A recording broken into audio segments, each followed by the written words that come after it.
उमेश पाल हत्याकांड में एक तस्वीर आपने देखी होगी ना।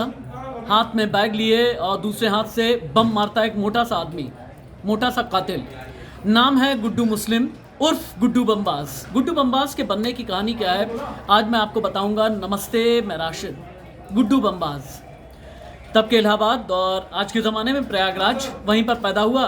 बचपन में लड़ाई झगड़े करता था, रंगदारी का बहुत ज़्यादा शौक चढ़ा। कॉलेज में जा कर के रंगदारी करता था, बदमाशी करता था, लोगों को पीट दिया करता था। और अगर आप यूपी के रहने वाले हैं ना, पूर्वांचल के, तो एक वर्ड होता हथछूट। यूं ही हाथ किसी के ऊपर छोड़ दिया करता था, यानी मारने पीटने लगता था गुड्डू बमबाज। घर वाले उग गए। घर वालों को ये लगा कि आखिरकार बेटा ये क्या निकल रहा है। ये बात है लगभग 90 के दशक की। गुड्डू बमबाज को भेज दिया गया लखनऊ यूनिवर्सिटी में। उसने ले लिया एडमिशन। लखनऊ यूनिवर्सिटी में इसकी मुलाकात होती है धनंजय और अभय सिंह के साथ में। धनंजय जो विधायक भी रहा, जो माफिया बाहुबली भी कहा जाता है, जौनपुर के रारी क्षेत्र का रहने वाला धनंजय, और इसके अलावा अभय सिंह जो फैजाबाद क्षेत्र अभी का जो अयोध्या है उसके आसपास का रहने वाला है। इन दोनों के साथ मुलाकात हुई। तब उस जमाने में अभय सिंह मुख्तार अंसारी के लिए काम करता था और अभय और धनंजय ने ये देख लिया था कि बम बनाने में माहिर है गुड्डू बमबाज। इसे अपने साथ में रख लिया।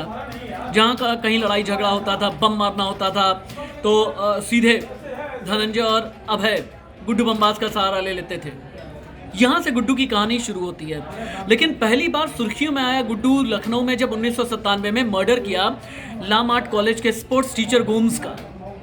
और फिर उसके बाद जब पुलिस ने पकड़ा तो यहाँ तक भी गुड्डू बमबाज ने बताया कि कैसे मर्डर किया, कैसे हत्या को अंजाम दिया, कैसे ठिकाने लगाया और बचने के लिए क्या क्या किया।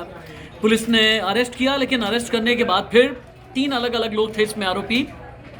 ये तीनों ही बाद में सबूतों के अभाव में बरी हो गए।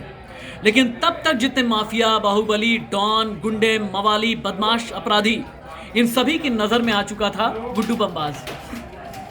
इसी दौरान गुड्डू बमबाज की मुलाकात हुई उस वक्त लखनऊ के चारबाग के बड़े बाहुबली एमएलसी हुआ करते थे अजीत सिंह जो रेलवे मोबाइल के जितने ठेके होते थे वो सब ले लेते थे।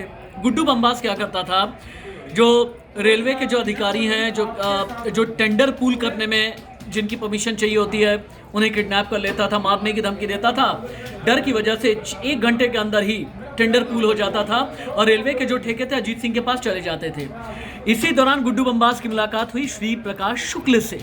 श्री प्रकाश शुक्ल यानी यूपी का वो माफिया जो हत्या करने में एक पल भी नहीं सोचता था।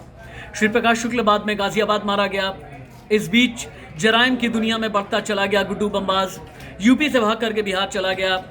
और फिर उसके बाद जब अरेस्ट हुआ, 21-22 साल पहले की बात है, अतीक अहमद ने जमानत कराई थी। अतीक अहमद का एहसान मानता है, अतीक अहमद के लिए काम करता है। राजू पाल की हत्या में भी गुड्डू बमबाज का नाम, और अब उमेश पाल की हत्या के पीछे भी सीधे तस्वीर आई है गुड्डू बमबाज की। और गुड्डू बमबाज को ही भारत से लेकर के नेपाल तक यूपी पुलिस, एसटीएफ तलाश रही है। नमस्ते।